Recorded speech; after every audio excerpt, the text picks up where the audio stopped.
This is a wonderful hand and a situation that happens all the time. It's when you have a hand like pocket tens, a B plus type of a hand that's good, but it's usually not good enough, and you're facing a lot of action. So in this particular hand, it's going to apply to any game early on. This is big blind 50. Hero min raises to 100. He gets scary 3-bet, which is bad news already. I'm already folding to that. Then we get this reshove. Now, I would hope most of you are going to fold it. Some of you may not. Some of you may even get in jacks here, maybe queens. So it's not necessarily just pocket tens. It's whatever hand for you think is good, but in reality it's not good enough. So this could be tens, this could be jacks, this could be queens. I'll tell you right now, kings and aces, obviously you can get in, that's fine. When you have kings, you will run into aces. Sometimes I've heard a fact that says 1 out of 24 times you have kings, someone has aces, whatever. You can get in kings, that's fine. Don't worry about it unless you, for some reason, knew.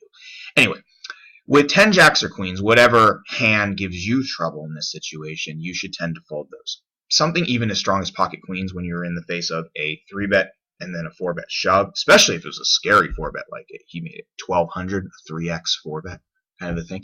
That's really scary. But 10s, jacks, and queens I would fold here. The only times you can get in pocket queens here, I think, would be if this was some type of an MTT rebuy. You rebuy no problem, or maybe because the players were looser because it was that rebuy MTT, or any type of reason that you believe makes these people crazy loose. But by default, it's good to assume that a hand like 10s, jacks, and queens is not the best here when you're facing two players, especially when there's a 3-bet and some type of a 4-bet jam. Okay, so this is really important.